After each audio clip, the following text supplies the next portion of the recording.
Hello दोस्तों, मैं सोनू कुमार। हमारे YouTube channel join study circle and educational YouTube channel में आप सभी का स्वागत है। और आज हम लोग दरोगा मुख्य परीक्षा का अभ्यास करेंगे, उसके मॉडल प्रैक्टिस पेपर 2 का अभ्यास करेंगे।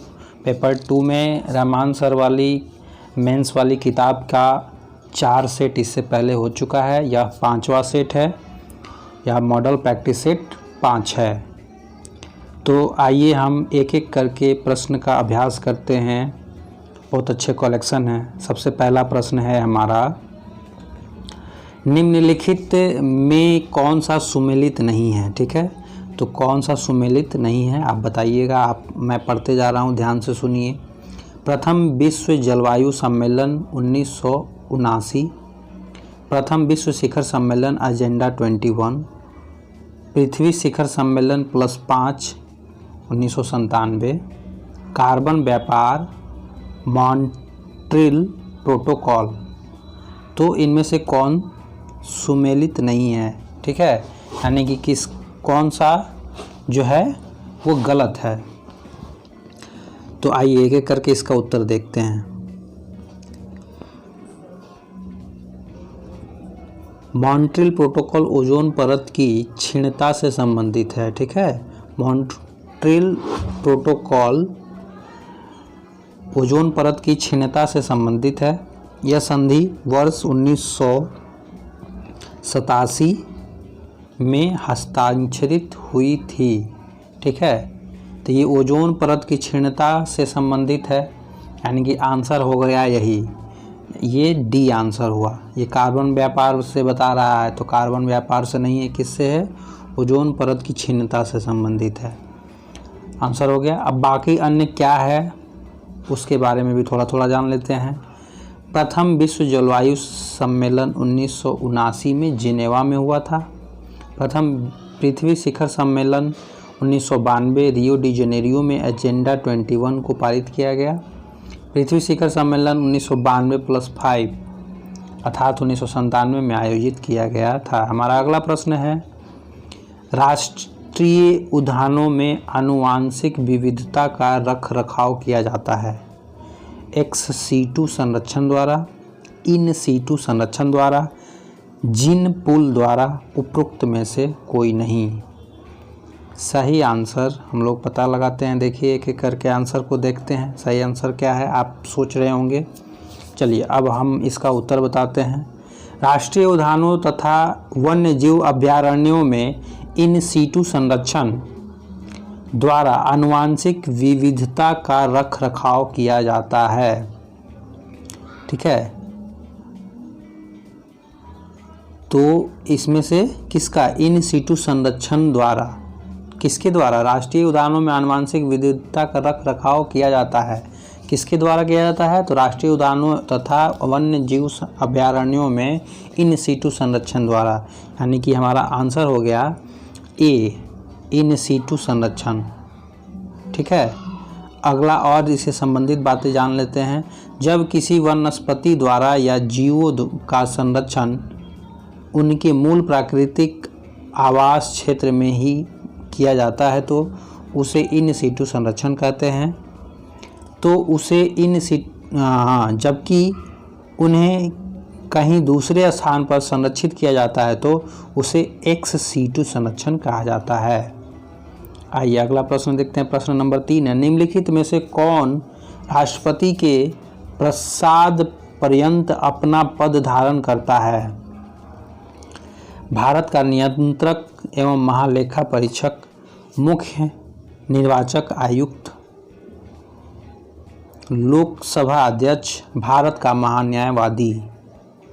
भारत का महान्यायवादी राष्ट्रपति के प्रसाद पर्यंत अपना पद धारण करता है। सही आंसर क्या होगा, भारत का महान्यायवादी, यानी कि डी आंसर। अनुच्छेद 76(2) के अनुसार महान्यायवादी भारत सरकार को कानूनी विषयों पर परामर्श देता है। यह भारत सरकार का प्रथम विधि अधिकारी होता है। महान्यायवादी को अपने कर्तव्य पालन में भारत के राज्य क्षेत्र में सभी न्यायालयों में सुनवाई का अधिकार होता है। भारत का महान्यायवादी संसद का सदस्य नहीं होता है, परंतु वह किसी भी सदन में सदनों की संयुक्त बैठक में और संसद की किसी समिति में जिसमें उसका नाम सदस्य के रूप में दिया जाता है बोल सकता है, भाग ले सकता है, किंतु अपना मत नहीं दे सकता है। इसका चर्चा अनुच्छेद 88 में है। भारतीय संविधान के अनुच्छेद 148 वन के अनुसार भारत के नियंत्रक एवं महालेखा परीक्षक की नियुक्ति भारत के राष्ट्रपति द्वारा की जाती है। अनुच्छेद 93 में लोकसभा के अध्यक्ष की चर्चा किया गया है। हमारा अगला प्रश्न नंबर 4 है। निम्न विदेशी यात्रियों में से किसने जहांगीर के शासनकाल में भारत की यात्रा की थी? निम्न विदेशी यात्रियों में किसने जहांगीर के शासनकाल में भारत की यात्रा की थी? पहला ऑप्शन दिया हुआ है पीटर मुंडी, दूसरा है निकोलाओ मनुची, फ्रांसिस्को पेल्सर्ट, फादर एंथोनी मांसरेट। तो आइए हम जानते हैं उसका उत्तर क्या है। फ्रांसिस्को पेल्सर्ट डच पर्यटक था जो जहांगीर के समय भारत आया था। तो कौन सा हो गया? फ्रांसिस्को यानी सी। इसने अपनी पुस्तक रिमांस्ट्रेंटी में जहांगीर के समय का अद्भुत विवरण किया है। पीटर मुंडी ब्रिटेन की यात्री था जो जहांगीर के समय आया था। मनुची औरंगजेब के शासनकाल में आया था। बर्नियर शाहजहां एवं औरंगजेब दोनों के काल में आया था। ट्रेवेनियर शाहजहां के काल में भारत आया था। सर टॉमस रो ब्रिटिश राजा जेम्स प्रथम का राजदूत बनकर 1615 ईस्वी में व्यापारिक छूट प्राप्त करने के उद्देश्य से जहांगीर के दरबार में आया था। कैप्टन हॉकिंस 1608 ईस्वी में जहांगीर के दरबार में आया था। हमारा अगला प्रश्न है प्रश्न नंबर 5। आंग्ल नेपाल युद्ध किसके शासनकाल में हुआ था? वह है lord Cornwallis, lord Hastings, lord Wellesley, sir Thomas Munro. सही उत्तर है आंग्ल नेपाल युद्ध 1814-16 लॉर्ड हेस्टिंग्स के गवर्नर जनरल काल में हुआ था, यानी कि बी। ठीक है, बी सही आंसर है। 4 मार्च 1816 ईस्वी में अंग्रेजों एवं गोरखों के बीच संगोली की संधि के द्वारा आंग्ल नेपाल युद्ध का अंत हुआ। लॉर्ड हेस्टिंग्स के काल में ही मद्रास में सर टॉमस मुनरो द्वारा रयतवाड़ी व्यवस्था को लागू किया गया। सर टॉमस मुनरो 1820 से 1827 ईस्वी तक मद्रास के गवर्नर रहे।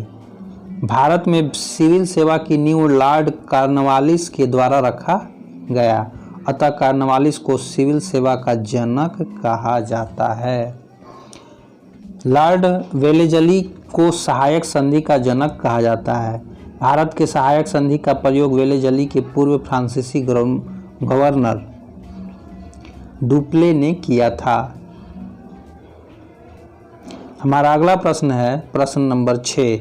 बंगाल में ब्रिटेन की वस्तुओं के बहिष्कार का सुझाव सर्वप्रथम किसने दिया था? कृष्ण कुमार मित्र ने, अरविंद घोष ने, मोतीलाल घोष ने, सतीश चंद्र मुखर्जी ने। आइए इसका आंसर जानते हैं। बंगाल में ब्रिटेन की वस्तुओं के बहिष्कार का सुझाव सर्वप्रथम बांग्ला पत्रिका संजीवनी के संपादक कृष्ण कुमार मित्र ने अपनी पत्रिका के 13 जुलाई 1905 के अंक में दिया था, यानी कि सही आंसर पहला कृष्ण कुमार मित्र ने। ब्रिटिश सरकार ने 20 जुलाई 1905 को बंगाल विभाजन की घोषणा कर दी थी। 16 अक्टूबर 1905 को बंगाल विभाजन प्रभावी हो गया।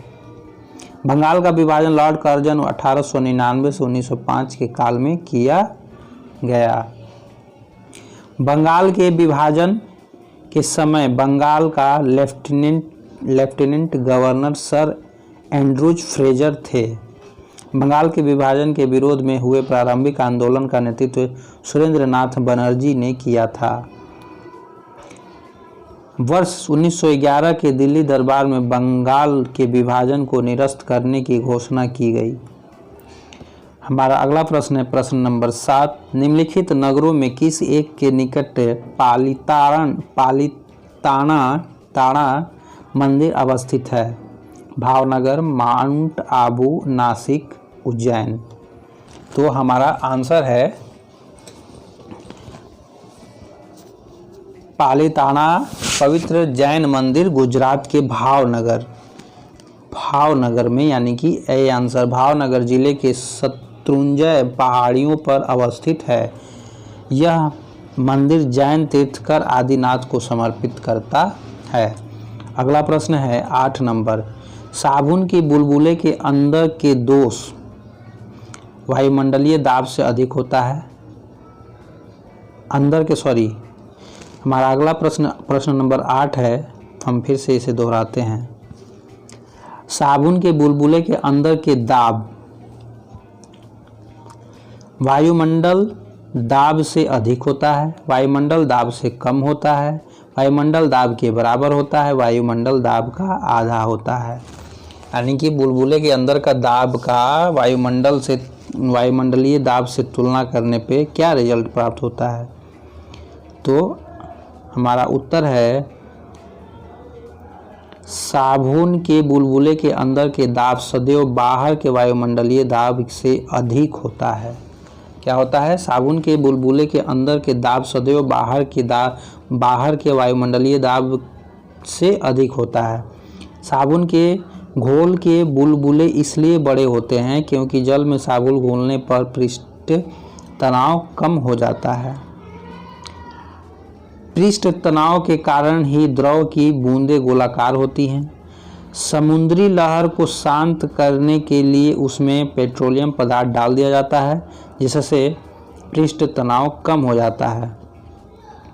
गर्म खाना स्वादिष्ट रहता है क्योंकि गर्म खाना का पृष्ठ तनाव कम होने के कारण वह जीव के विभिन्न हिस्सों में पहुंचकर विभिन्न स्वाद देता है। तापमान बढ़ाने पर किसी द्रव का पृष्ठ तनाव कम हो जाता है। हमारा अगला प्रश्न है प्रश्न नंबर 9। झूठ का पता लगाने वाला यंत्र किस नाम से जाना जाता है? Gyroscope, kymograph, polygraph, pyrometer. तो सही आंसर है पॉलीग्राफ, सी। पॉलीग्राफ झूठ का पता लगाने वाला यंत्र है। ठीक है। पायरोमीटर उच्च ताप मापने वाला यंत्र है। गायरोस्कोप घूमती हुई वस्तुओं की गति नापने का यंत्र है। काइमोग्राफ शरीर की क्रियाओं को ग्राफ द्वारा निरूपित करने वाला यंत्र, जैसे रक्तचाप, हृदय की धड़कन। स्फिग्नोमैनोमीटर रक्तचाप का मापन करने वाला उपकरण है। विस्कोमीटर किसी तरल की श्यानता का मापन करने वाला यंत्र है।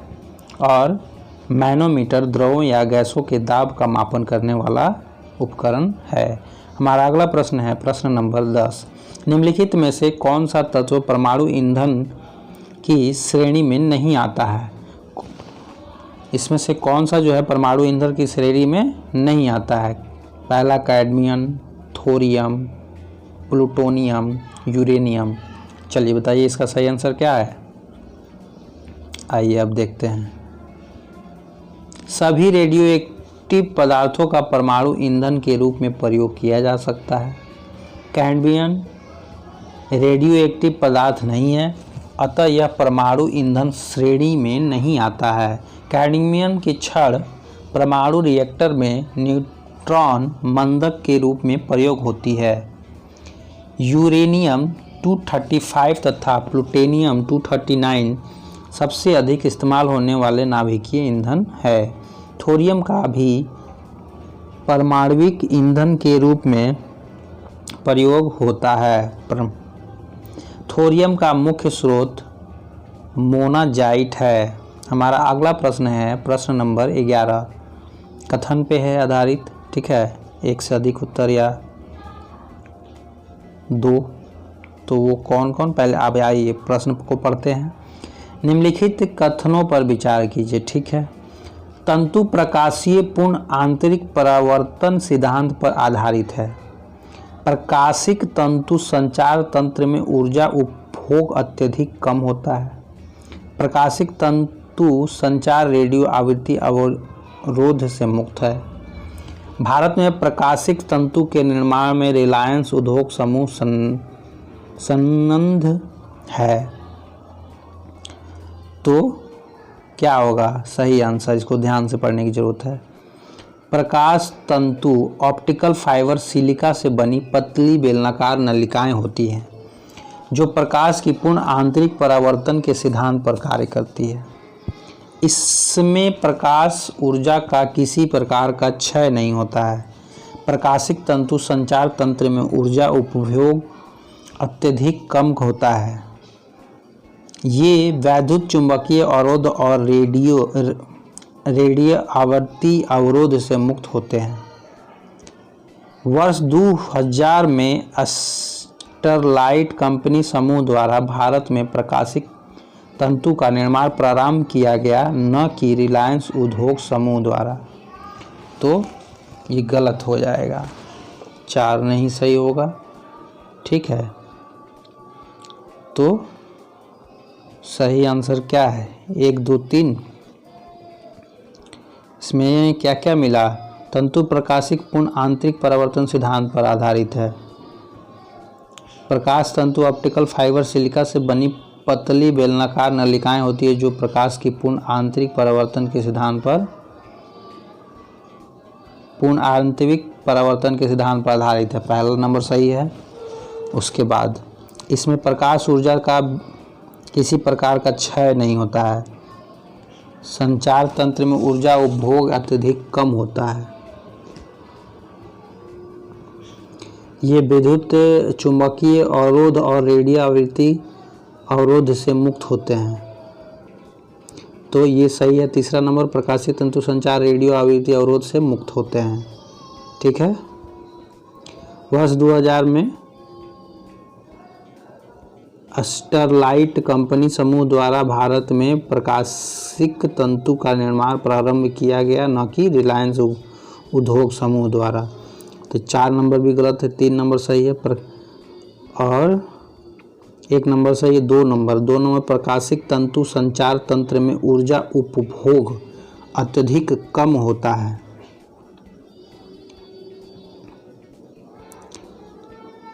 ऊर्जा उपभोग प्रकाशिक तंतु संचार तंत्र में ऊर्जा उपभोग अत्यधिक कम होता है। यानी कि हमारा 4 गलत है, यानी कि सही आंसर होगा 1 2 और 3, ए नंबर। चलिए अगला प्रश्न 12 नंबर।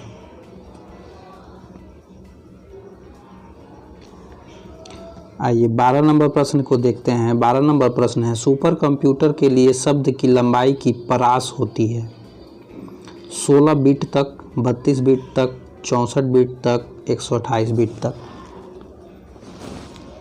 सुपर कंप्यूटर के लिए शब्द की लंबाई की परास होती है, क्या होती है? चलिए अब आगे बढ़ते हैं, देखते हैं इसका आंसर। सुपर कंप्यूटर के लिए शब्द लंबाई की परास 64 बिट या 8 बाइट होता है, तो सी आंसर सही होगा। पर्सनल कंप्यूटर के लिए शब्द लंबाई की परास 32 बिट या 4 बाइट होती है। बीट में प्रश्न है, बाइट में भी उत्तर दिया गया है, तो आप कभी ये भी याद रखेंगे। सामान्य कंप्यूटर की अपेक्षा 10 गुना तेज कार्य करने वाले बड़े कंप्यूटर को सुपर कंप्यूटर कहा जाता है। एक सुपर कंप्यूटर में करीब 40,000 माइक्रो कंप्यूटर जितनी परिकलन क्षमता होती है। इसकी गति को मेगा फ्लॉप से मापा जाता है। विश्व का प्रथम सुपर कंप्यूटर क्रेके-1S था जो 1979 में बनकर तैयार हुआ था। 13 नंबर प्रश्न है, नेलांग घाटी किस राज्य में स्थित है? हिमाचल प्रदेश, सिक्किम, जम्मू कश्मीर, उत्तराखंड। ठीक है, तो यह उत्तराखंड में है। अब बाकी अन्य कौन कौन घाटी कहाँ कहाँ है ये देख लीजिए, याद कर लीजिए इसके बहाने। इसी के वजह से जो हो सकता है कि अगले एग्जाम में आ भी जाए, कोई ठीक नहीं है। मरखा घाटी जम्मू कश्मीर में स्थित है। युथांग घाटी सिक्किम में स्थित है। सांगला घाटी हिमाचल प्रदेश में स्थित है। जुक्कू घाटी नागालैंड में राज्य में स्थित है। कुल्लू घाटी हिमाचल प्रदेश में धौलाधर और पीर पंजाल श्रेणियों के मध्य अवस्थित है। हमारा अगला प्रश्न है प्रश्न नंबर 14, निम्नलिखित में से कौन महाराष्ट्र में स्थित नहीं है? यानी कि महाराष्ट्र में इन 4 ऑप्शन में क्या नहीं है? बालघाट श्रेणी, मांडव पहाड़ियाँ, हरिश्चंद्र श्रेणी और चौथा है सतमाला पहाड़ियाँ। इसमें कौन सा जो है महाराष्ट्र में नहीं है? तो आइए जानते हैं उत्तर। मांडव पहाड़ियाँ गुजरात में स्थित है, यानी कि जो है मांडव पहाड़ियाँ ये गुजरात में है स्थित।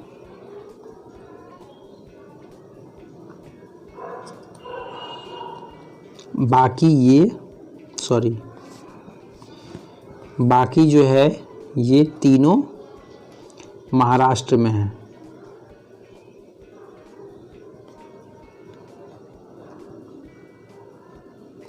ठीक है, अब हमारा और भी चीज़ें अच्छे से जानने का प्रयास करते हैं। तो बालघाट श्रेणी, हरिश्चंद्र श्रेणी, सतमाला पहाड़ियाँ महाराष्ट्र में स्थित है, अभी हम लोगों ने देखा। और भी कुछ अन्य अगर बातें हैं तो इसमें शामिल किया जाता है। इस किताब में बहुत अच्छा कलेक्शन बनाया गया है। हरिश्चंद्र श्रेणी पुणे के उत्तर पूर्व में गोदावरी और भीमा नदी के मध्य अवस्थित है। यह श्रेणी कृष्णा व गोदावरी नदियों के मध्य जल विभाजक बनाती है। पश्चिमी घाट की सबसे ऊंची चोटी कलसुबाई इसी श्रेणी में अवस्थित है। यहाँ उष्णकटिबंधीय मानसूनी वन पाए जाते हैं। 15 नंबर प्रश्न है, कोरी क्रीक निवेशिका स्थित है, कहाँ स्थित है? कच्छ की खाड़ी में, खंभात की खाड़ी में, कच्छ की लिटिल रन में, कच्छ के रन में। तो सही आंसर है कोरी क्रीक निवेशिका एक ज्वारीय क्रीक है जो कच्छ के रन में स्थित है। कहाँ स्थित है? कच्छ के रन में, यानी कि डी आंसर स्थित है। यह एक दलदली भूमि है जो भारत एवं पाकिस्तान के बीच सीमा रेखा का निर्माण करती है। 16 नंबर प्रश्न है हमारा, सूची 1 को सूची 2 से सुमेलित कीजिए और सूचियों के नीचे दिए गए कूटों का प्रयोग सही उत्तर चुनिए। प्रयोग करके सही उत्तर को चुनना है। तो ये रहा, ठीक है। तो ए का मिलान किससे होगा, बी का मिलान किससे होगा, सी का किससे होगा, डी का किससे होगा, इसके अनुसार से है। यानी कि थारू जनजाति किस जगह पाया जाता है, भील जनजाति कहाँ पाया जाता है, गद्दी जनजाति कहाँ पाया जाता है, मुंडा जनजाति कहाँ पाया जाता है। तो आइए, थारू जनजाति उत्तर प्रदेश में, भील जनजाति राजस्थान में, गद्दी हिमाचल प्रदेश में, मुंडा झारखंड में। फिर इसके बाद आप आराम से अरेंज कर सकते हैं। और ये हमारा प्रश्न है मैथ विषय से है, तो मैं इसे स्क्रीन पे होल्ड रखा हूँ। इतने देरों में आपको इसे एक बार पढ़ लें और बना लें। चलिए, आई होप अब आप बना लिए होंगे। अगर कहीं कोई एरर आता होगा, चलिए ऑप्शन है 14600 ठीक है, ये देख लेना, इसको बार बार बोल करके समय बर्बाद करने की ज़रूरत नहीं है। और ये उसके हिंट हुए।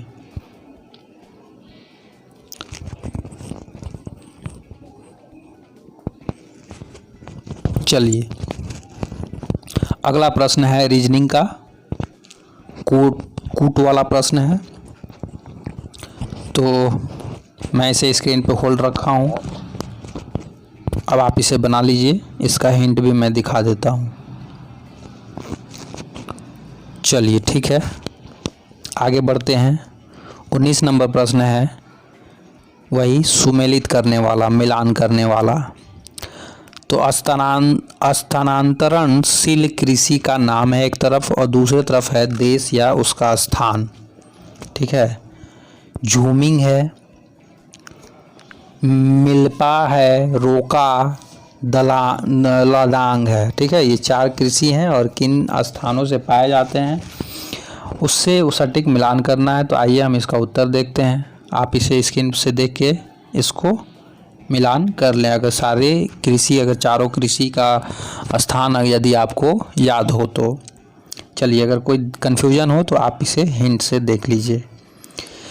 मिल्पा है, सॉरी, झूमिंग जो है उत्तर पूर्वी भारत में है। ठीक है, उसके बाद मिल्पा है मैक्सिको में, और रोका है ब्राज़ील में, लदांग है मलेशिया में। हमारा अगला प्रश्न 20 नंबर है, चंदन, आंवला, महुआ, सागौन, बांस आदि प्रजातियों के वृक्ष किस प्रकार के वृक्ष में पाए जाते हैं? उष्णकटिबंधीय सदाबहार वन, शीतोष्णकटिबंधीय सदाबहार वन, आर्द्र पर्णपाती वन, शुष्क पर्णपाती वन। तो आइए इसका आंसर देखते हैं अब। उष्णकटिबंधीय पर्णपाती वनों को जल की उपलब्धता के आधार पर आर्द्र और शुष्क पर्णपाती वनों में विभाजित किया जाता है। आर्द्र पर्णपाती उन क्षेत्रों में पाए जाते हैं जहां वर्षा 100 से 200 सेंटीमीटर होती है। ये वन देश के पूर्वी भागों, उत्तर पूर्वी राज्यों, हिमालय के गिरिपद प्रदेशों तथा पश्चिम घाट के पूर्वी ढालों पर पाए जाते हैं। सागौन इन वनों का सबसे महत्वपूर्ण वृक्ष है। बांस, चंदन, आंवला, महुआ और सहतूत आदि प्रजातियों के वृक्ष इन वनों में पाए जाते हैं। शुष्क पर्णपाती वन वृक्ष के क्षेत्रों में पाए जाते हैं जहां वर्षा 70 सेंटीमीटर से 100 सेंटीमीटर के बीच होती है। ये वन प्रायद्वीपीय पठार के वर्षा वाले क्षेत्रों, उत्तर प्रदेश तथा बिहार के मैदानों में पाए जाते हैं। इन वनों में पाए जाने वाले मुख्य पेड़ों में तेंदू, पलाश, बेल, खैरा और अक्सलवुड इत्यादि हैं। कत्था बनाने के लिए खैर वृक्ष की लकड़ी का प्रयोग होता है तथा तेंदू वृक्ष के पत्तों से बीड़ी बनाई जाती है।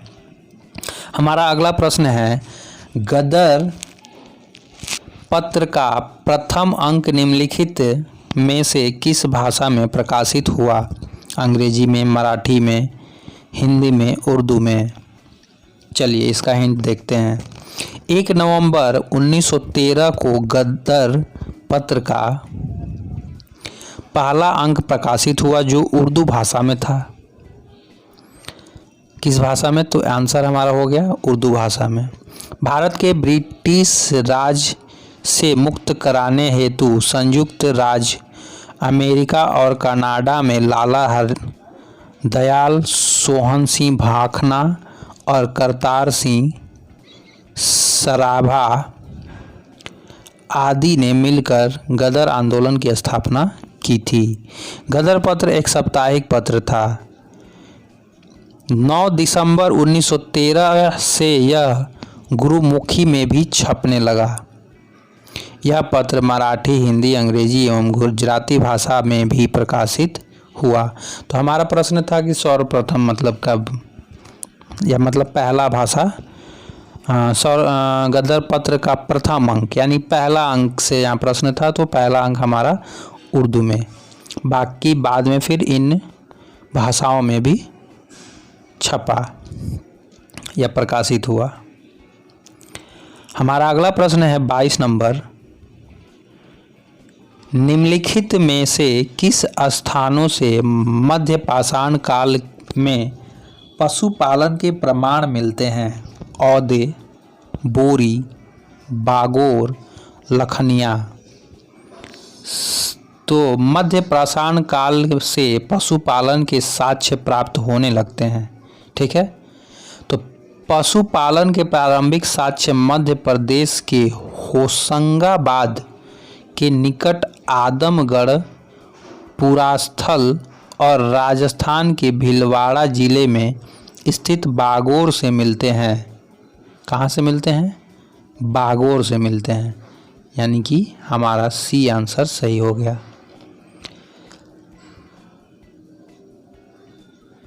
खादानों का उत्पादन सर्वप्रथम नवपाषाण काल में हुआ। आग का आविष्कार पूरा पाषाण काल में हुआ। पहिए का आविष्कार नवपाषाण काल में हुआ। हमारा अगला प्रश्न है 23 नंबर, चुनहुदड़ों के उत्खनन को निर्देशन किया था सर जॉन मार्शल ने, J.H. मैके ने, I.E.M. व्हीलर ने, सर R.L. स्टील ने। सही आंसर है, देखते हैं हिंट में, मोहनजोदड़ो में लगभग 130 किलोमीटर दक्षिण पूर्व में स्थित चुनहुदड़ों की खोज सर्वप्रथम वर्ष 1931 ईस्वी में N.G. मंजुमदार ने किया तथा वर्ष 1935 में मैके ने यहाँ उत्खनन करवाया। हड़प्पा की खुदाई पुरातत्व विभाग के निदेशक सर जॉन मार्सन के निर्देशन में राय बहादुर।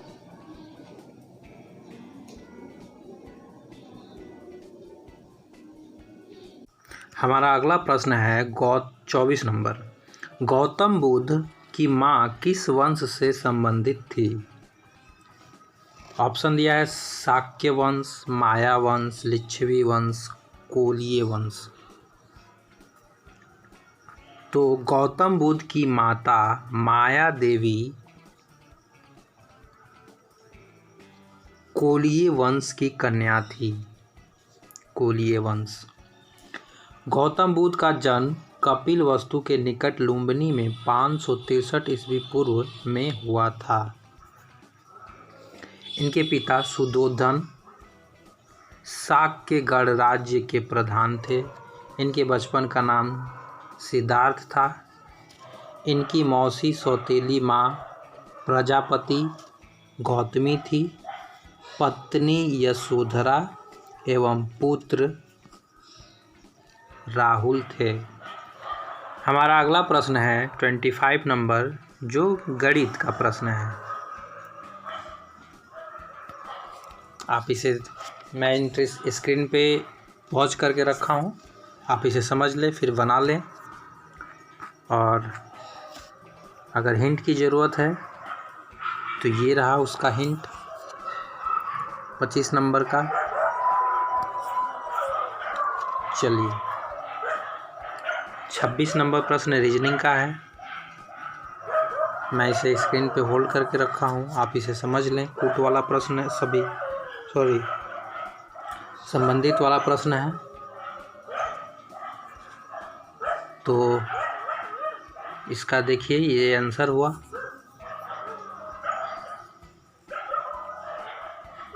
अब ये 27 नंबर प्रश्न है हम लोग का करंट का।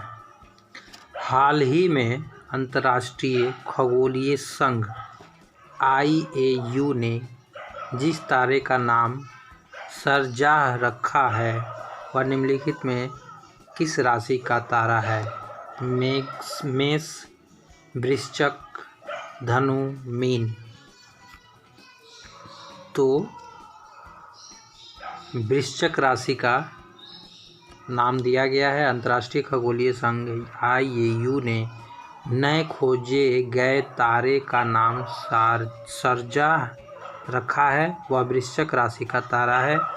यह तारा एक लाल बौना तारा है। ध्यातव्य हो कि अंतर्राष्ट्रीय खगोलीय संघ 2019 को शताब्दी वर्ष के रूप में मना रहा है, क्योंकि वर्ष 2019 में ही इस संघ की स्थापना हुई थी। इसे जो है शताब्दी वर्ष के रूप में 2019 में मनाया गया है। और ऐसा क्यों? क्योंकि 1919 में ही इस संघ की हमारा लाइन है, ध्यातव्य हो कि अंतर्राष्ट्रीय खगोलीय संघ 2019 को शताब्दी वर्ष के रूप में मना रहा है, क्योंकि वर्ष 1919 में इस संघ की स्थापना हुई थी। ठीक है, तो शताब्दी हुआ 1919 से, ठीक है ना, तो इसलिए शताब्दी वर्ष मनाया जा रहा है। 28 नंबर प्रश्न है, शोधकर्ताओं द्वारा की गई व्यापक अनुसंधान प्रक्रिया के परिणाम स्वरूप हाल ही में दुनिया के किस क्षेत्र में 386 मिलियन वर्ष पुराने जीवाश्म वनों की उपस्थिति की जानकारी मिली है? संयुक्त राज्य अमेरिका, कनाडा, फिलीपीन, कंबोडिया। तो दिसंबर 2019 में प्रकाशित एक अनुसंधान रिपोर्ट के अनुसार वैज्ञानिकों ने विश्व के सबसे पुराने जीवाश्म वनों की खोज की है। ये वन 386 मिलियन वर्ष 38.6 करोड़ वर्ष पुराने हैं। ये वन अमेरिका के केरो में न्यूयॉर्क से लेकर पेंसिल्वानिया तक फैले हुए थे। यह अध्ययन करेंट द जर्नल बायोलॉजी नामक शोध पत्रिका में प्रकाशित हुआ है। और हमारा अगला प्रश्न है प्रश्न नंबर 29। नागरिकता संशोधन अधिनियम 2019 के विरुद्ध प्रस्ताव पारित करने वाला देश का पहला राज्य कौन है? मध्य प्रदेश, छत्तीसगढ़, केरल, राजस्थान। तो केरल विधानसभा द्वारा नागरिकता संशोधन अधिनियम सिटीजनशिप अमेंडमेंट 2019 के विरुद्ध प्रस्ताव पारित करने वाला देश का पहला राज्य बना। भारतीय ज्ञानपीठ द्वारा किसे 33वें मूर्ति देवी पुरस्कार से सम्मानित किए जाने की घोषणा की गई? जय गोस्वामी, शंखा घोष, डॉक्टर विश्वनाथ प्रसाद तिवारी, MP वीरेंद्र कुमार। हमारा अगला प्रश्न इसका आंसर 33वें मूर्ति देवी पुरस्कार साहित्य अकादमी के पूर्व अध्यक्ष एवं हिंदी के प्रसिद्ध कवि आलोचक डॉक्टर विश्वनाथ प्रसाद तिवारी को प्रदान किया गया है या जाएगा।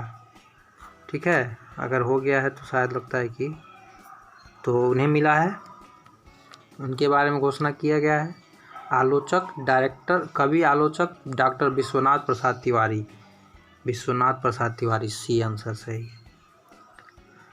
उन्हें यह पुरस्कार उनकी आत्मकथा अस्थि और भौती के लिए दिया जाएगा।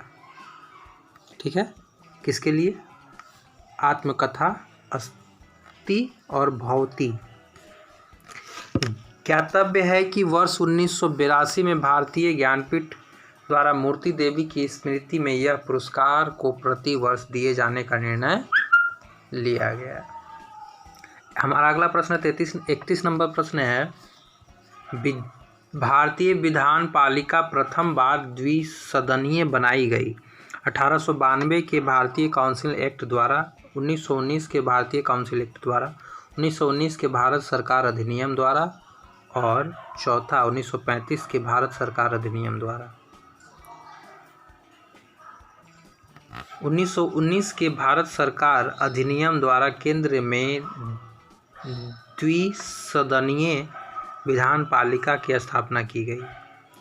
ऊपरी सदन राज्य परिषद कहलाता था, जो 5 वर्ष के लिए होता था और उसके 60 सदस्यों में से 34 निर्वाचित तथा 26 मनोनीत होते थे।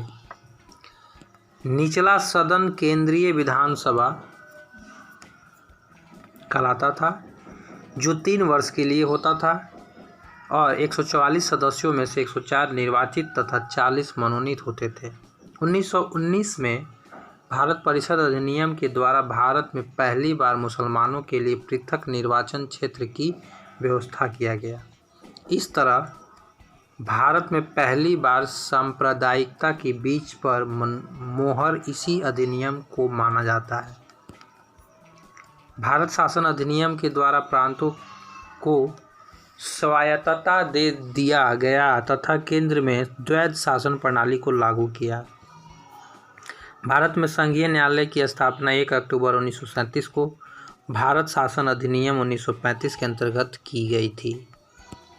हमारा अगला प्रश्न है 32 नंबर। निम्नलिखित में से कौन संसद को लोक लेखा समिति की बैठक में उपस्थित रहता है? संसद की लोक लेखा समिति की बैठकों में उपस्थित रहता है भारत का महान्यायवादी, भारत के महाधिवक्ता, भारत के नियंत्रक महालेखा परीक्षक और कोई नहीं। भारत के नियंत्रक महालेखा परीक्षक संसद की लोक लेखा समिति की बैठकों में भाग लेते हैं। सी। नियंत्रक एवं महालेखा परीक्षक CAG की चर्चा हमारे संविधान के भाग 5 के तहत अनुच्छेद 148 से लेकर 151 तक में किया गया है। अनुच्छेद 148 में कहा गया है कि नियंत्रक एवं महालेखा परीक्षक का एक स्वतंत्र पद होगा, जिसकी नियुक्ति राष्ट्रपति के द्वारा किया जाएगा, जिनका कार्यकाल 6 वर्ष या 65 वर्ष दोनों में जो भी पहले हो जाए होता है। अनुच्छेद 149 में नियंत्रक महालेखा परीक्षक के कर्तव्य एवं शक्तियाँ वर्णित है। लोक लेखा समिति में कुल मिलाकर 22 सदस्य होता है, जिसमें लोकसभा के 15, राज्यसभा के 7 सदस्य निर्वाचित किया जाता है। लोक लेखा समिति के सदस्यों का कार्यकाल 1 वर्ष का होता है। इस समिति का अध्यक्ष विपक्ष के किसी नेता को बनाया जाता है। और 33 नंबर प्रश्न रीजनिंग से है, तो मैं इसे स्क्रीन पे रोकता हूँ और आप जो है इसे बनाइए और नीचे इसका हिंट भी है, तो आप इसे भी देख सकते हैं अगर ज़रूरत पड़ रही है तो। चलिए अब हम अगले प्रश्न की तरफ बढ़ते हैं। हमारा अगला प्रश्न है 34 नंबर।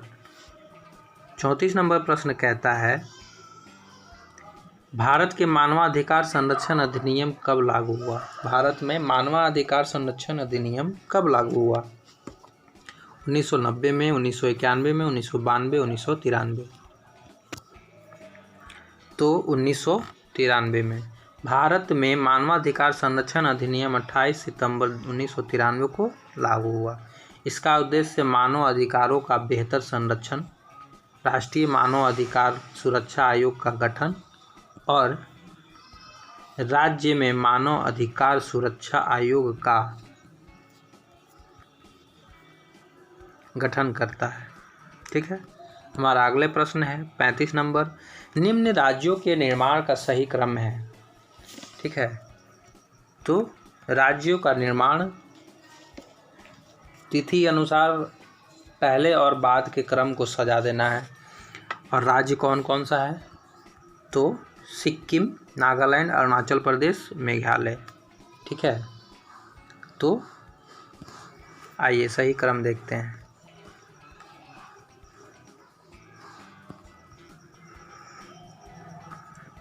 नागालैंड, मेघालय, सिक्किम, अरुणाचल प्रदेश।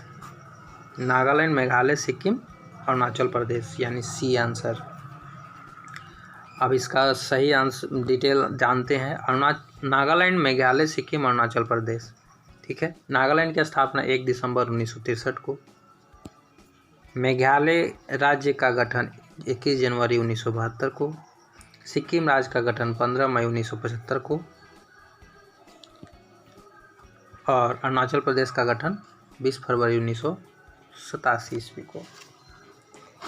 अब हमारा अगला प्रश्न है प्रश्न 36, जो कि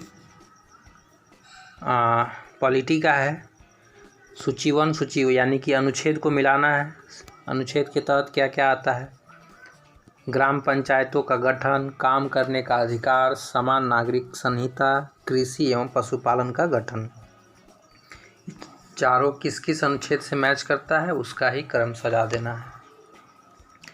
तो अनुच्छेद 40 के अंतर्गत ग्राम पंचायतों का गठन होता है। अनुच्छेद 41 के अंतर्गत कुछ दशाओं में काम, शिक्षा और लोक सहायता पाने का अधिकार है। अनुच्छेद 44 के अंतर्गत नागरिकों के लिए समान नागरिकता संहिता है और अनुच्छेद 48 के अंतर्गत कृषि एवं पशुपालन का गठन है। हमारा अगला प्रश्न है 37 नंबर, विटिकल्चर के द्वारा निम्नलिखित में एक उत्पादित होता है? सिल्क, केंचुए, शहद, अंगूर। तो विटिकल्चर अंगूरों के उत्पादन एवं उनके अध्ययन से संबंधित विज्ञान की शाखा है। सेरीकल्चर में कच्चे रेशम के उत्पादन हेतु रेशम कीट का पालन होता है। वर्मी कंपोस्ट को वर्मी कल्चर या केंचुआ पालन भी कहते हैं। केंचुओं के मल से तैयार खाद की वर्मी कंपोस्ट कहलाती है। एपीकल्चर में व्यापारिक स्तर पर शहद उत्पादन तथा फसलों में परागण हेतु मधुमक्खी पालन होता है। निम्नलिखित में से कौन सा एक जीव अन्य 3 जीवों के वर्ग का नहीं है? ठीक है, तो ये किसी एक खास वर्ग में समाहित हो जाएंगे 3 और उसमें से एक जो है दूसरे वर्ग का है तो वो भिन्न हो जाएगा। तो उस भिन्न को चुनना है। ऑप्शन में दिया हुआ है केकड़ा, बरूथी, बिच्छू, मकड़ी। तो केकड़ा जो है अन्य वर्ग में आता है, जीव है उसका। तो ये है केकड़ा आता है मैलाकॉस्ट्रका वर्ग की जीव में। ठीक है, और मैलाकॉस्ट्रका वर्ग के जीव कौन कौन है? केकड़ा है, झींगा मछलियां हैं, क्रील है, क्रेफिश है एवं अन्य है। और बरूची, बिच्छू, मकड़ी एरैक्निडा वर्ग का जंतु है। हमारा अगला प्रश्न है 39, शहतूत का फल है? सोरोसिस, साइकोनस, समाग, नट। तो शहतूत का फल जो है सोरोसिस कहलाता है। शहतूत का फल क्या कहलाता है? सोरोसिस कहलाता है। यह एक प्रकार का मिश्रित फल है। अनानास तथा कटहल का फल भी सोरोसिस कहलाता है। हमारा अगला प्रश्न है 40 नंबर, राष्ट्रीय उपभोक्ता दिवस कब मनाया जाता है? 15 मार्च, 24 दिसंबर, 16 नवंबर, 4 दिसंबर। राष्ट्रीय उपभोक्ता दिवस 24 दिसंबर को मनाया जाता है। अब इसके बारे में विस्तृत कुछ जानकारी हासिल करते हैं। 15 मार्च को विश्व उपभोक्ता अधिकार दिवस मनाया जाता है। उदाहरण ये ऑप्शन के बारे में है। विश्व पर्यावरण संरक्षण दिवस 26 नवंबर को मनाया जाता है। राष्ट्रीय विधि दिवस 26 नवंबर को मनाया जाता है। 4 दिसंबर को नौसेना दिवस मनाया जाता है। हमारा अगला प्रश्न है 41, निम्नलिखित विस्फोटकों में से किसमें नाइट्रोग्लिसरीन एक आवश्यक संघटक के रूप में नहीं पाया जाता है? कार्डाइट में, प्लास्टिक जिलेटिन में, डायनामाइट में, एमाटोल में। कार्डाइट, प्लास्टिक जिलेटिन एवं डायनामाइट में नाइट्रोग्लिसरीन एक आवश्यक संघटक है। एमाटोल एक अत्यधिक विस्फोटक तत्व है जो टाइलून TNT तथा अमोनियम नाइट्रेट के मिश्रण से निर्मित होता है। नाइट्रोग्लिसरीन एक भारी रंगहीन तैलीय विस्फोटक तरल पदार्थ है। इसे ट्राइनाइट्रेट ट्राइनाइट्रेट प्रथम द्वितीय तृतीय ट्राइनाइट्रोक्सीप्रोपेन के नाम से भी जाना जाता है। हमारा अगला प्रश्न है 42। निम्नलिखित अम्लों में से किसको बेकिंग पाउडर के निर्माण में उपयोग करते हैं? ऑक्जेलिक अम्ल, लैक्टिक अम्ल, टार्टरिक अम्ल, बेंजोइक अम्ल। तो टार्टरिक अम्ल का प्रयोग बेकिंग पाउडर के निर्माण में किया जाता है। खट्टा दूध में लैक्टिक अम्ल पाया जाता है। अंगूर, इमली तथा केला में प्रचुर मात्रा में टार्टरिक अम्ल विद्यमान होता है। ऑक्जेलिक अम्ल का फेरस ऑक्जेलाइट के रूप में फोटोग्राफी में उपयोग किया जाता है। चींटियों में फॉर्मिक अम्ल पाया जाता है।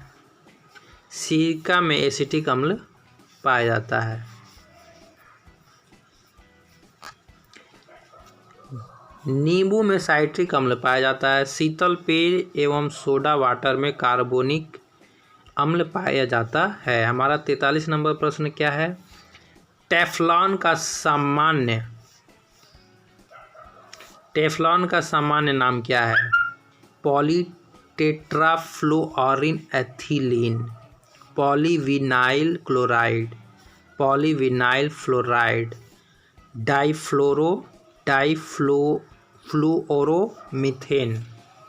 तो पॉलीटेट्राफ्लोरोएथिलीन एक संश्लेषित फ्लोरोबहुलक है। इसका साधारण नाम टेफ्लॉन है। मुख्यतः इसका उपयोग बर्तनों पर न चिपकने वाली नॉन स्टिक सतह के रूप में होता है।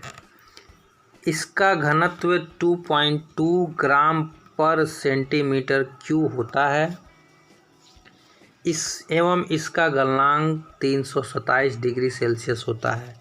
Polyvinyl chloride PVC vinyl chloride का उच्च बहुलक है। पॉलीविनाइल क्लोराइड विद्युत अचालक, नम्य व जल प्रतिरोधी है। इसका उपयोग प्लास्टिक के pipe, gramophone, record, handbag, raincoat, खिलौना, डिब्बे आदि अनेक वस्तुओं के बनाने में होता है। और हमारा 44 नंबर प्रश्न मैथ से संबंधित है, तो आप इसे बना लें। और अगर हिंट की ज़रूरत है तो हिंट रहा, ये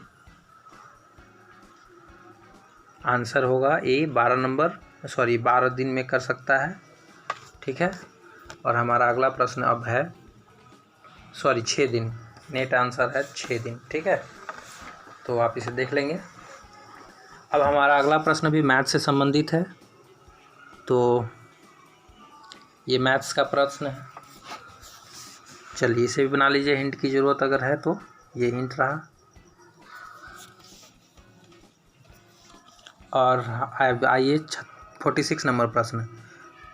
प्रथम गुप्त शासक जिसने परम भागवत की उपाधि धारण की वह था? चंद्रगुप्त प्रथम, समुद्रगुप्त, चंद्रगुप्त द्वितीय, श्रीगुप्त। तो चंद्रगुप्त द्वितीय विक्रमादित्य प्रथम गुप्त शासक था जिसने परम भागवत की उपाधि धारण की थी। चंद्रगुप्त द्वितीय की महत्वपूर्ण जानकारी मेहरौली स्थित लौह स्तंभ से मिलता है। यह वर्तमान में दिल्ली में स्थित है। चंद्रगुप्त द्वितीय के दरबार में संस्कृत भाषा के 9 प्रमुख विद्वान रहते थे। भारत में पहली बार चांदी का सिक्का चंद्रगुप्त द्वितीय के द्वारा चलाया गया था। गुप्त साम्राज्य की स्थापना श्रीगुप्त ने की थी। गुप्त साम्राज्य के वास्तविक संस्थापक चंद्रगुप्त प्रथम माना जाता है। चंद्रगुप्त प्रथम अपने राज्याभिषेक के अवसर पर 319 ईस्वी में गुप्त संवत को जारी किया था। चंद्रगुप्त प्रथम पहला गुप्त शासक था जिसने सोना का सिक्का जारी किया था। समुद्रगुप्त को भारत का नेपोलियन कहा जाता है। समुद्रगुप्त के बारे में सर्वाधिक जानकारी प्रयाग प्रशस्ति अभिलेख से मिलता है। समुद्रगुप्त के सिक्के पर वीणा बजाते हुए सिखाया गया है। और हमारा अगला प्रश्न 47 नंबर है, तो मेल कराने वाला है। भोज, दुर्गावती, समुद्रगुप्त, अशोक और दूसरे तरफ में है उज्जैन, विदिशा, धार, गोंडवाना। ठीक है, चलिए अब आप, आई होप कि आप इसे बना लिए होंगे। चलिए अब इसका हिंट देखते हैं। भोज, धार, दुर्गावती, गोंडवाना, समुद्रगुप्त, विदिशा, अशोक, उज्जैन। और 48 नंबर, खजुराहो का मातंगेश्वर मंदिर समर्पित है। विष्णु को, शिव को, सूर्य को, पार्वती को। खजुराहो का मातंगेश्वर मंदिर भगवान शिव को समर्पित है। ये मंदिर संभवतः राजा धंग के काल में निर्मित हुआ। इन मंदिरों का निर्माण शैली नागर में है। हमारा अगला प्रश्न 49 है, कर्नाटक वंश का संस्थापक कौन था? नान्यदेव, नरसिंहमदेव, विजयदेव, हरिसिंह। कर्नाटक वंश का संस्थापक नान्यदेव 1097-98 ईस्वी थे। वे एक महान योद्धा थे। नान्यदेव कर्नाट की राजधानी सिमरावगढ़ को बनाया।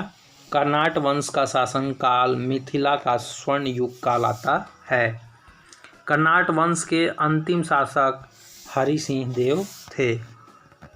50 नंबर, नीचे एक कथन और उसके 2 निष्कर्ष 1 एवं 2 दिए गए हैं। आपको दिए गए कथनों को सही मानकर चलना है, चाहे वे समान ज्ञात। तो ये रीजनिंग का प्रश्न है।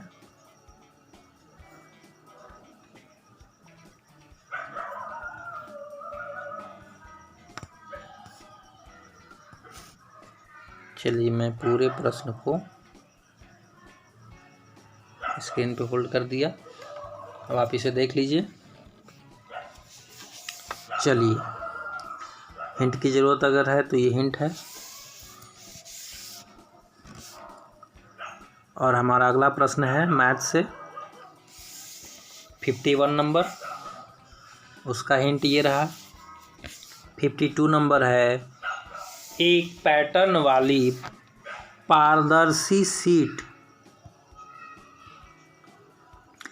की आकृति नीचे दी गई है। ज्ञात करें कि दिए गए 4 विकल्पों में से कौन सा दिखाता है कि पारदर्शी शीट को बिंदीदार रेखा से मोड़ने पे पैटर्न कैसा दिखाई देगा। तो रीजनिंग का प्रश्न है।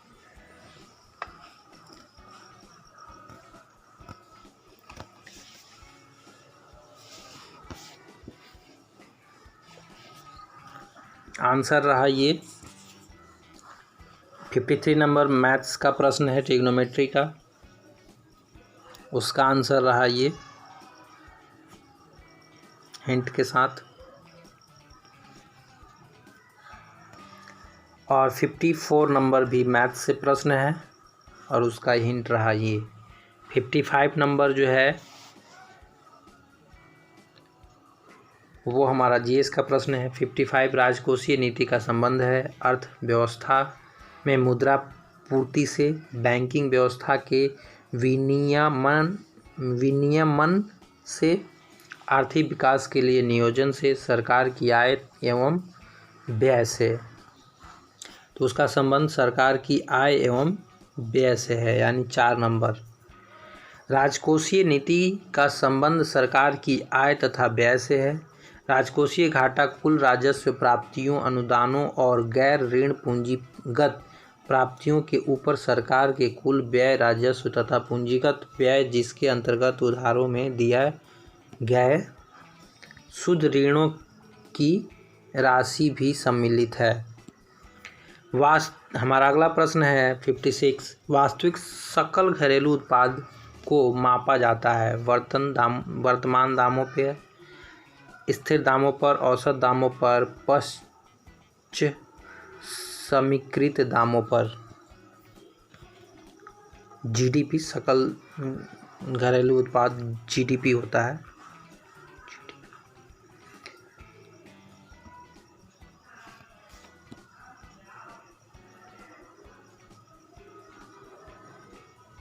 वास्तविक सकल घरेलू उत्पाद स्थिर दामों पर मापा जाता है। जब जीडीपी की वर्तमान कीमतों के आधार पर गणना की जाती है तो उसे वर्तमान कीमत या मुद्रा रूप जीडीपी कहते हैं। जब जीडीपी का गणना एक दिए हुए वर्ष में स्थिर कीमतों के आधार पर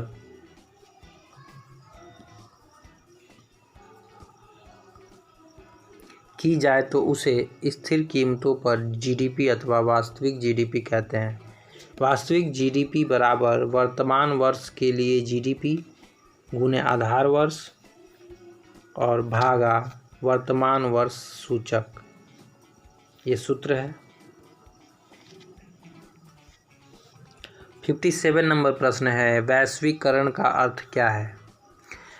अब अर्थव्यवस्था का एकीकरण, वित्तीय बाजार का एकीकरण, घरेलू अर्थव्यवस्था का वैश्विक अर्थव्यवस्था के साथ एकीकरण, अर्थव्यवस्था के विभिन्न खंडों का एकीकरण। वैश्वीकरण का तात्पर्य घरेलू अर्थव्यवस्था का वैश्विक अर्थव्यवस्था के साथ एकीकरण। शब्द वैश्वीकरण का उपयोग अर्थशास्त्रियों के द्वारा वर्ष 1980 में किया जाता है। 58 नंबर प्रश्न है पाटना एक प्रकार का मूल्य विभेद किस सतह पर है? उद्योग के अंतर्गत, राष्ट्रीय स्तर, अंतर्राष्ट्रीय स्तर, स्थानीय स्तर।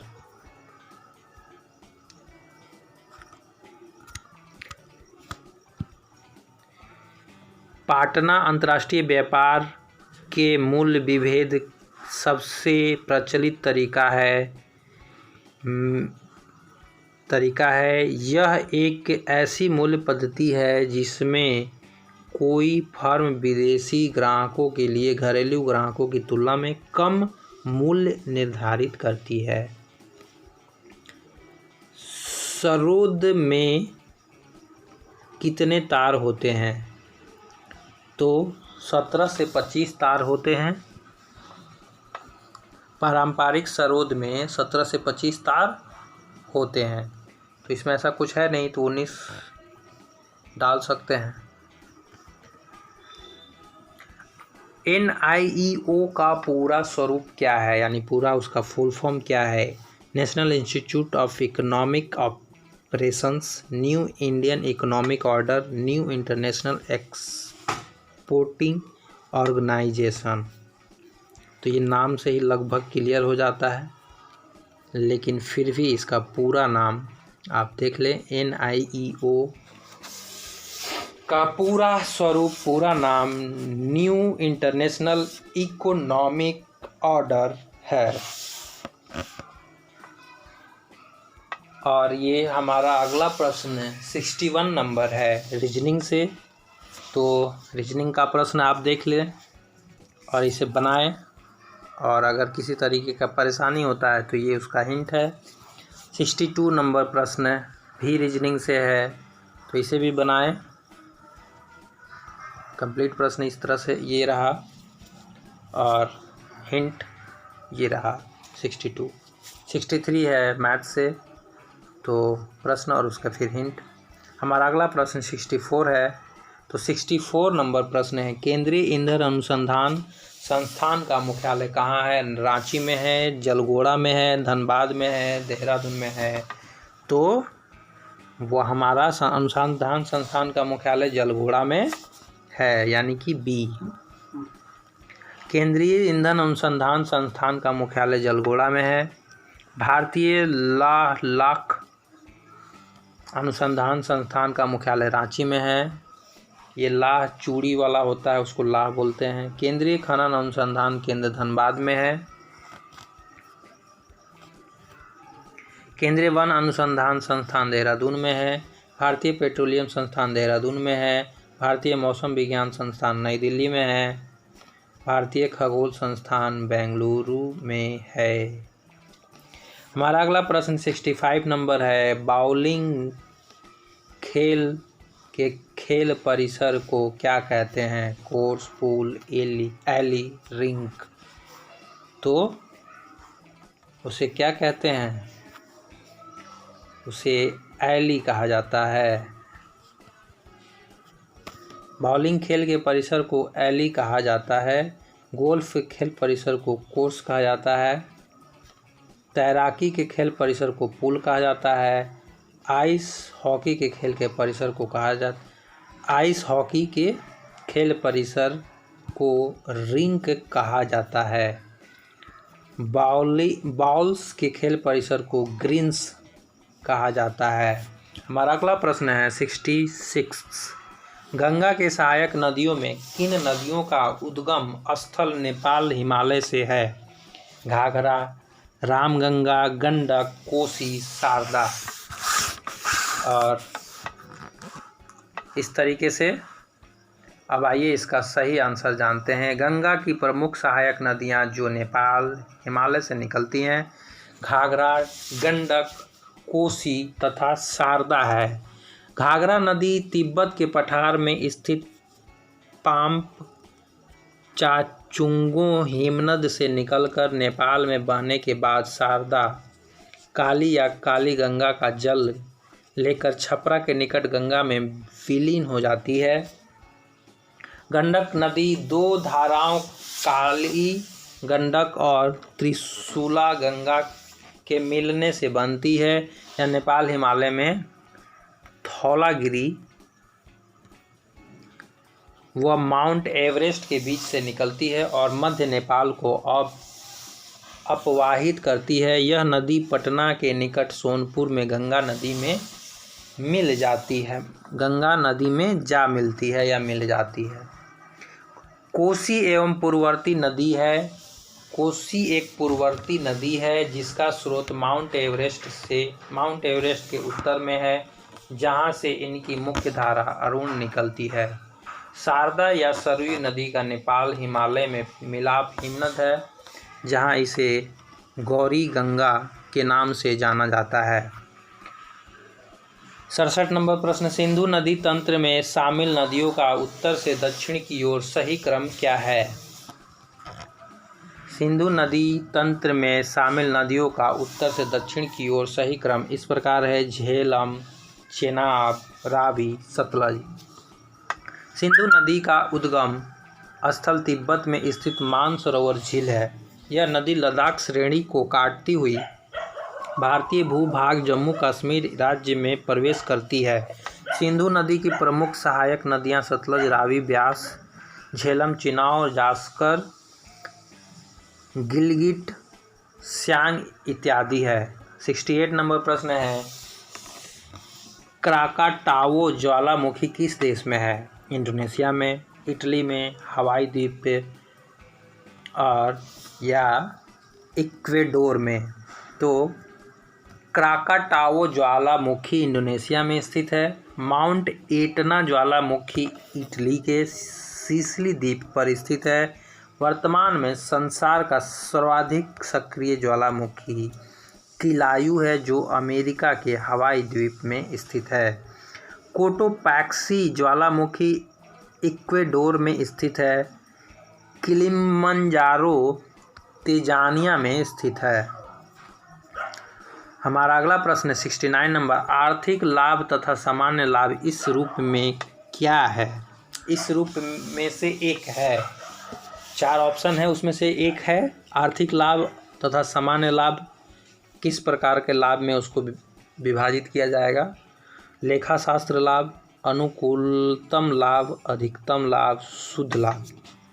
तो अनुकूलतम लाभ की स्थिति में उत्पादक को केवल सामान्य लाभ प्राप्त होते हैं, जो उत्पादक का आर्थिक लाभ भी होता है। कुल उत्पादन का वह अवशेष जो भूमि, श्रम तथा पूंजी के पारिश्रमिक के बाद साहसी को उत्पादन क्रिया में प्राप्त होता है, वही लाभ होता है। हमारा अगला प्रश्न 70 नंबर, चेरनोबिल में न्यूक्लियर संयंत्र आपदा कब हुई? वर्ष 1996 में, वर्ष 1980 में, 1986 में, 1992 में।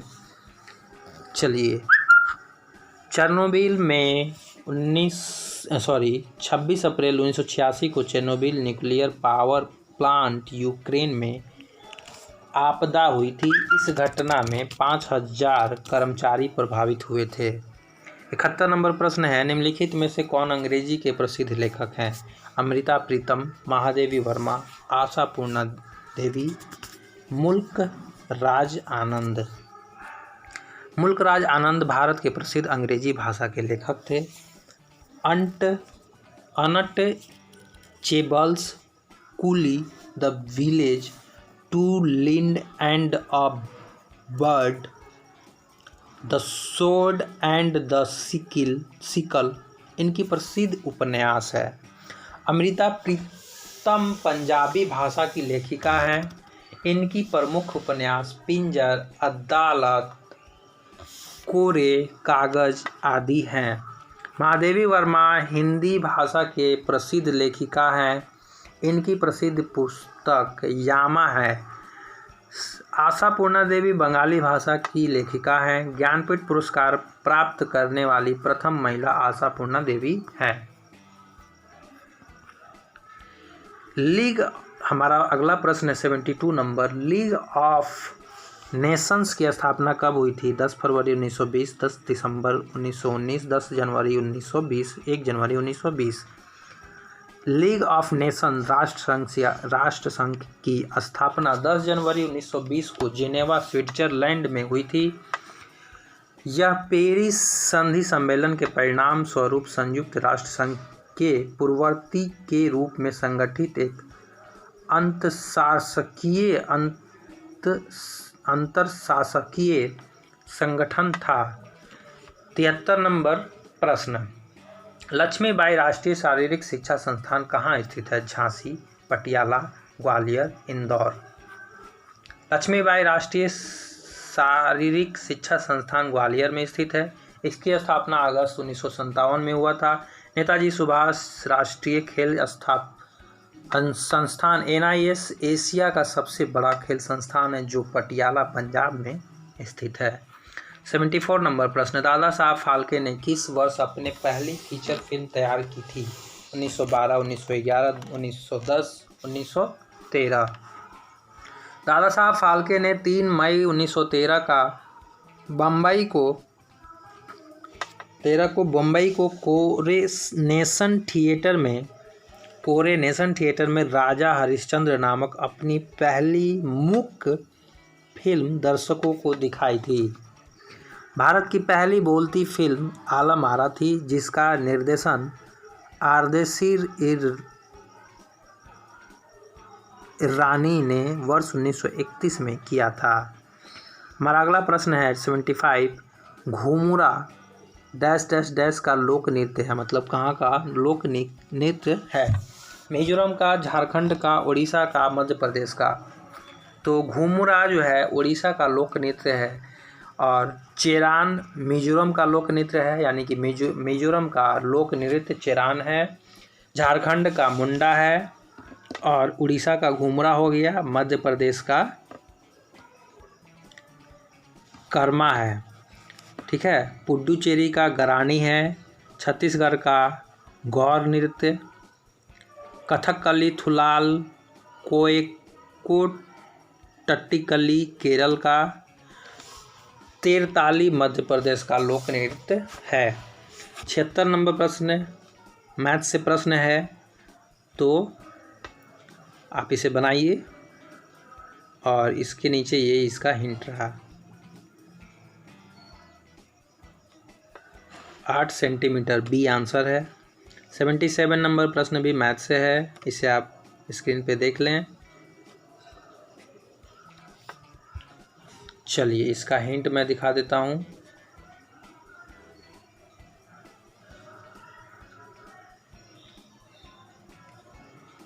चलिए अब आप तक हिंट मिल गया है। 78 नंबर प्रश्न है, निम्न में से क्या आर्किमिडीज के सिद्धांत पर आधारित नहीं है? तो हाइड्रोमीटर, पनडुब्बी, ओडोमीटर, लैक्टोमीटर। कौन जो है आर्किमिडीज के सिद्धांत पर आधारित नहीं है? तो ओडोमीटर आर्किमिडीज के सिद्धांत पर आधारित नहीं है, बाकी अन्य जो है सारे आर्किमिडीज के सिद्धांत पर आधारित है। हाइड्रोमीटर, पनडुब्बी और लैक्टोमीटर जो है आर्किमिडीज के सिद्धांत पर आधारित है। आर्किमिडीज के सिद्धांत उत्प्लावन बल से संबंधित है। पहिए वाले गाड़ी द्वारा चली दूरी नापने के काम में ओडोमीटर का प्रयोग किया जाता है। पेरिस्कोप पनडुब्बियों में लगाया जाता है, जिसकी सहायता से पानी के अंदर से पानी के बाहर का दृश्य देखा जाता है। अपेक्षित घनत्व को हाइड्रोमीटर से मापा जाता है। लैक्टोमीटर दूध की शुद्धता मापने वाला उपकरण है। लैक्टोमीटर दूध की शुद्धता मापने वाला उपकरण है। आर्किमिडीज का सिद्धांत किसी तरल माध्यम में किसी वस्तु पर लगने वाला उत्प्लावन बल उस वस्तु द्वारा विस्थापित बल के भार के बराबर होता है।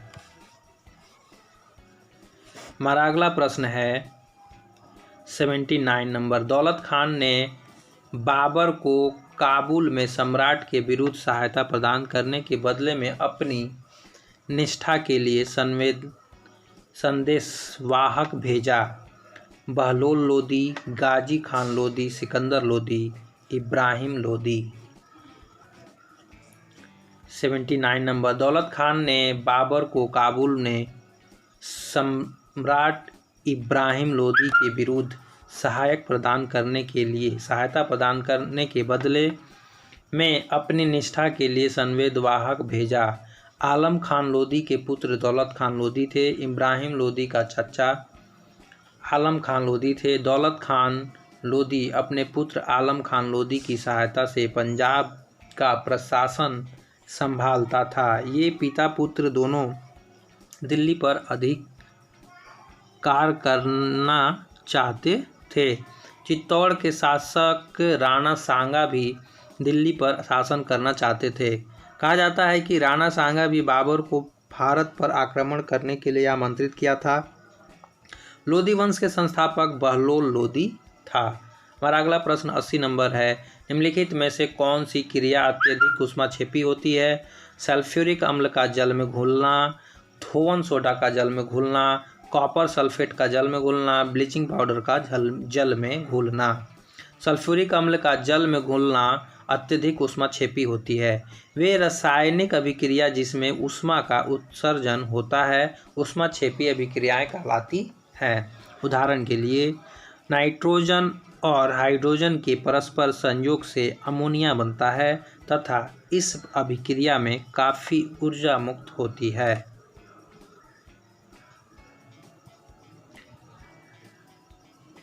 Na+3Na2 से बनता है 2NH3+ ऊष्मा। कार्बन को हवा में जलाने पर CO2 बनता है। इस अभिक्रिया में भी ऊष्मा मुक्त होती है। C+O2 से मिलकर के CO2 बनता है प्लस ऊष्मा उत्सर्जित होती है। बंधनों का निर्माण ऊष्माक्षेपी अभिक्रिया है। बंधनों का टूटना ऊष्मा शोषी अभिक्रिया है। 81 नंबर प्रश्न, श्यानता का SI मात्रक है न्यूटन प्रति मीटर, न्यूटन सेकंड प्रति वर्ग मीटर, जूल प्रति किलोग्राम प्रति केल्विन और चौथा ऑप्शन है वाट प्रति मीटर प्रति डिग्री सेंटीग्रेड। 81 नंबर का हमारा सही आंसर श्यानता का SI मात्रक न्यूटन सेकंड प्रति वर्ग मीटर है। द्रव्यों में विभिन्न परत में होने वाले सापेक्षिक गति को विशेष करने वाले सापेक्षिक गति की विरोध करने वाले बल को श्यान बल एवं इस गुण को श्यानता कहा जाता है। द्रवों की श्यानता को साइक्रोमीटर के द्वारा मापा जाता है। पानी की तुलना में वनस्पति तेल की श्यानता अधिक होती है। हवा की तुलना में जल की श्यानता अधिक होती है। न्यूटन प्रति मीटर पृष्ठ तनाव का एसआई मात्रक है। विशिष्ट ऊष्मा की एसआई मात्रक जे के जी इन्वर्स के इन्वर्स है, केल्विन इन्वर्स। ऊष्मा चालकता की एसआई मात्रक W M inverse C inverse है।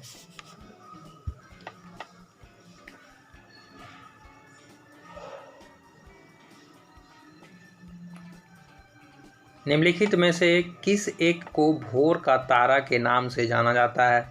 बुध, शुक्र, मंगल, शनि। शुक्र को भोर का तारा के नाम से भी जाना जाता है। इसे सांझ का तारा भी कहा जाता है। समान आकार तथा द्रव्यमान के कारण शुक्र को पृथ्वी का बहन भी कहा जाता है। सबसे चमकीला ग्रह शुक्र है। लाल ग्रह मंगल ग्रह को कहा जाता है। पीला ग्रह वनस्पति ग्रह को कहा जाता है। हरा ग्रह वरुण है। 83 नंबर प्रश्न, मुगल काल में पेत्राद्विरा किससे संबंधित था? मुगल चित्रकला, गुंबद निर्माण शैली, संगमरमर पर अलंकृत सजावट की विधि, मस्जिद बनाने का प्रयुक्त गारा। तो मुगल काल में पेत्राद्विरा संगमरमर पर अलंकृत सजावट की विधि से संबंधित था। जहांगीर के शासनकाल के अंतिम वर्षों से संगमरमर की इमारतें बनवाने और दीवारों को अर्ध मूल्यवान पत्थरों से बनी फूल पत्तियों की आकृतियों से सजाने का चलन प्रारंभ हुआ, जिसे पेत्राद्विरा कहते हैं। शाहजहां ने इसका प्रयोग ताजमहल में भी किया था। 84 नंबर, दिसंबर 2018 तक उपलब्ध जानकारी के अनुसार इस राज्य में तांबा अयस्क का सबसे बड़ा भंडार है? मध्य प्रदेश, राजस्थान, छत्तीसगढ़, आंध्र प्रदेश।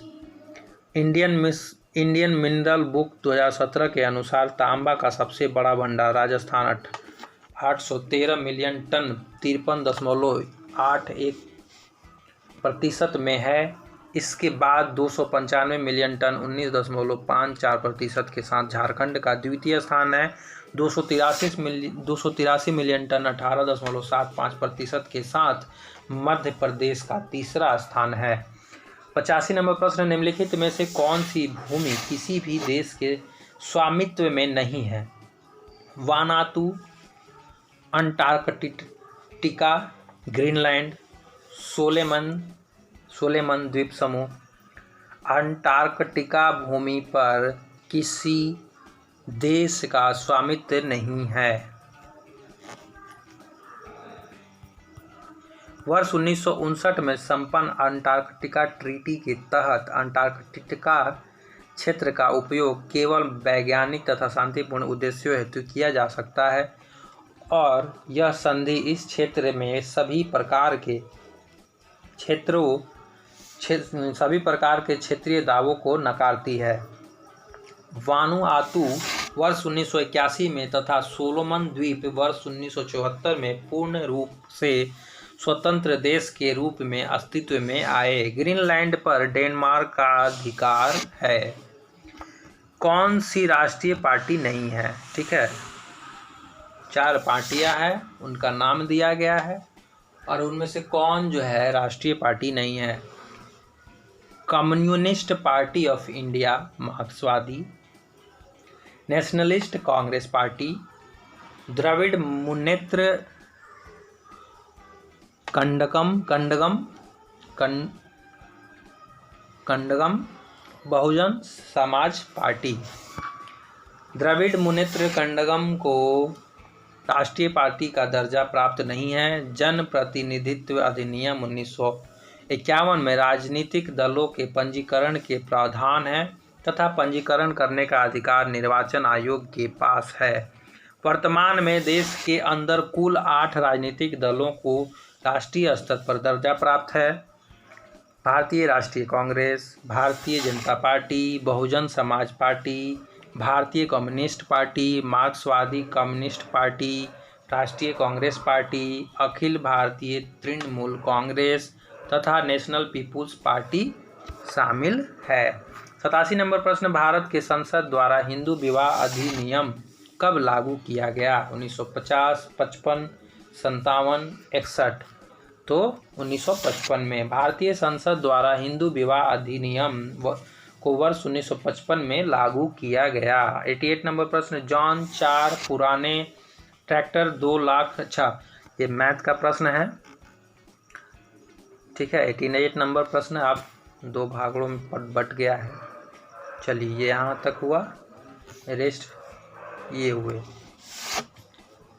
इसे बनाइए आप, और इसका हिंट की ज़रूरत है तो ये रहा इसका हिंट। चलिए अब 89, हाल ही में आरबीआई ने अमेरिका के ऑपरेशन ट्विस्ट के भारतीय संस्करण की घोषणा की है। ब्याज दरों के नीचे लाने के लिए दूसरा ऑप्शन है एनपीए का काम करने के लिए, तीसरा ऑप्शन है बैंकों के प्रबंधकीय ढांचे में सुधार के लिए, और चौथा ऑप्शन है इनमें से कोई नहीं। सही है आंसर, आरबीआई ने अमेरिका के ऑपरेशन ट्विस्ट के भारतीय संस्करण की घोषणा की। यह कदम ब्याज दरों को नीचे लाने और कर्ज को सस्ता करने में मददगार होगा, ठीक है। 90 नंबर, निम्नलिखित युग्म पर विचार कीजिए। तो मिलाना है, एक तरफ दिया हुआ है निशांत बाग, शालीमार बाग, पिंजौर बाग, दूसरी तरफ है लाहौर, कश्मीर, पंजाब। तो 3 है, 3 ही को मिलाना है। तो सही आंसर इस प्रकार से है, निशांत बाग कश्मीर में, शालीमार बाग लाहौर में, और पिंजौर बाग पंजाब में।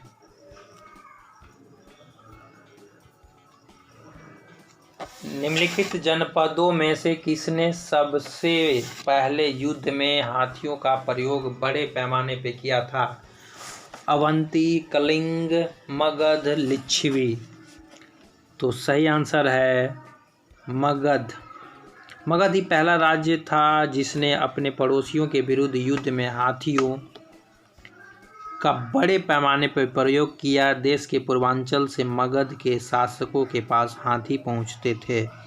92 नंबर प्रश्न है, नोस्कापीन किससे प्राप्त होता है? पोस्ता, पॉपी से, तुलसी से, गंध सफ़ेदा, यूकैलिप्टस से, इफेडेरा से।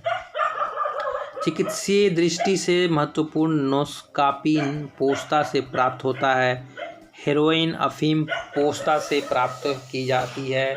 हेरोइन सफ़ेद रंग का पाउडर है जो अफीम पोस्ता से प्राप्त मॉर्फिन के संश्लेषण से बनाया जाता है। पोस्ता का पौधा एक आवृत बीजी पादप है। अफीम का वानस्पतिक नाम पैपेवर सोमनीफेरम है। अफीम पोस्त पौधे के अधपके फल से प्राप्त होता है। 93 नंबर प्रश्न है, सूची 1 को सूची 2 से सुमेलित कीजिए और सूचियों के नीचे दिए गए कूट का प्रयोग करके सही उत्तर चुनिए।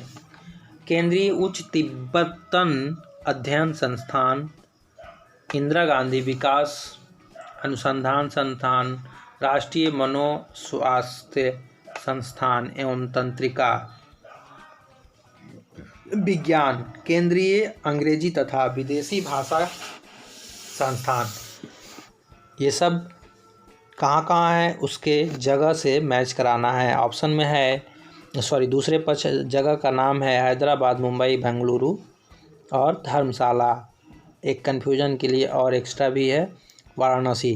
तो किस इसमें से कौन एक्स्ट्रा है उसको हटा करके सही सुमेलित करना है।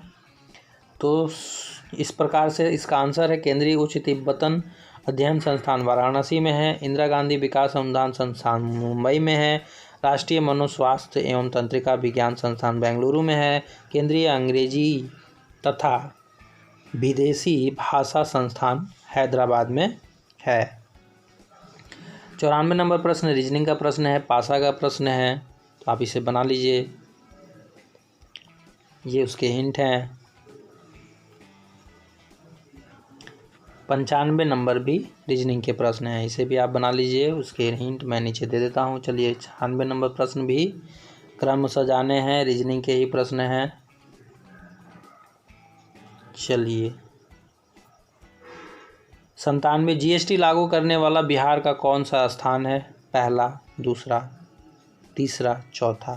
जीएसटी लागू करने वाला बिहार दूसरा स्थान पर है। जीएसटी को लागू करने वाला पहला राज्य असम था, असम है। और जीएसटी कब लागू किया गया? तो 1 जुलाई 2017 को। 98 है, मयूर सिंहासन तख्त ए ताउस पर बैठने वाला अंतिम मुगल बादशाह कौन था? शाह आलम प्रथम, मोहम्मद शाह रंगीला, बहादुर शाह, जहांदार शाह।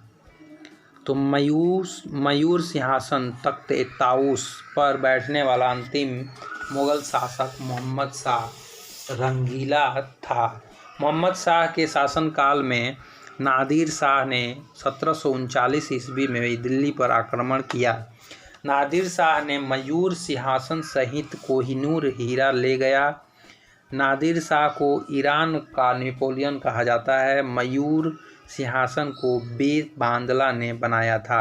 बहादुर शाह का पहला नाम मुअज्जम था। इसे शाह बेखबर के नाम से भी जाना जाता है। 99 नंबर प्रश्न है, स्वर्ण कमल पुरस्कार का संबंध किससे है?